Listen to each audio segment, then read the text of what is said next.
I don't think people really understand how quickly you can go from just living your normal life, going to work with your daughter, and then all of a sudden the government, because they have decided to declare you a terrorist, a gang member, can destroy your entire life, and that this can all be caught on camera.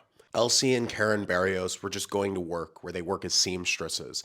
Elsie, the mother, who's 52, had worked there for 5 years and Karen had just started. But that normality would literally be shattered by ICE agents as they smashed open their car window. The same two ICE agents that had been harassing them prior, who had attempted twice to get into their house without a warrant or an order, shouting and banging on the doors, attempting to get them to let them in themselves, which would have ultimately allowed them to take them. Already, Maryland has had one of their own snatched off the streets as a young father was also taken away from his children and flown all the way to CICOT, the foreign gulag in El Salvador that Donald Trump is paying the president of El Salvador, Bukele, to hold people in, where they are used as prison labor, as in prison slaves. And that other Baltimore man, Kilmar Abrego Garcia, the government has even admitted that they mistakenly grabbed him and mistakenly deported him to El Salvador, even though there was a literal court order not allowing the federal government to send him to El Salvador because it would be dangerous for his life.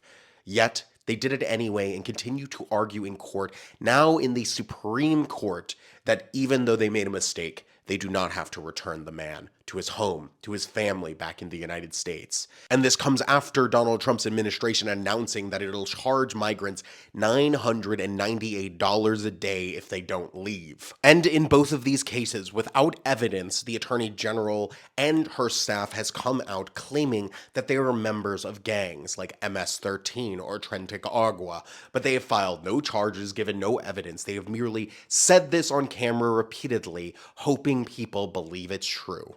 But nothing will make this clearer other than the video of the event itself and the horrors it contains. La voy a leer primero. Ya. Yo no he cometido un delito. No, what are you guys doing? Yo le voy a hablar a mi abogado. No, entonces no.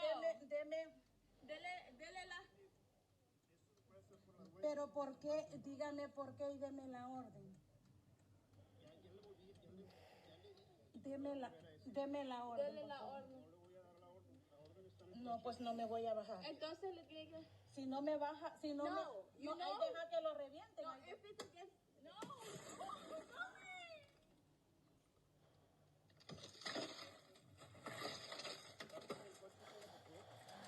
You guys cannot take her. Just because you guys want to. No te preocupes, Karen, no te preocupes. Tranquilo. Tranquila, mamá. You guys are fucked up. Háblale a Ulises. You act like you already have fucking kids. No te preocupes, mamá. Todo va a estar bien. Tenga cuidado, tenga cuidado. Gracias. Espérese, señora. Ponga el carro en parking. Está parqueado. Ok, déle el teléfono a su hija para poder sacarla sin que, porque hay vidrio por todos lados. No, yo voy a llevar mi teléfono. Okay, no, está bien. Tenga cuidado, espacio. No, no se preocupe. Me llevo de su esposa. Wait! Don't grab her like that! Don't grab her like that! Yo voy bien. No, bro. Karen, llamarle a Ulises y se mueve en el carro. Oh my God. ¿Oíste? No te preocupes, mi amor. Yo estoy bien. Mami, ellos no pueden hacer no me importa si me mandan, Karen. Estoy bien. Mommy, no, mommy. There was no crime, there was no charges, there was no due process, there was nothing other than the Trump administration declaring a 52-year-old woman a gang member and terrorist and sending ICE, their Gestapo, after her. This is America. This is what it is. This is what it's going to be for the foreseeable future as long as Donald Trump is there. Don't travel there, don't go there, and boycott it in any way you can. The country's collapsing, and we can only watch in horror. And if you can do me a favor, please follow me and do some engagement. I'm getting killed by the algorithm this month.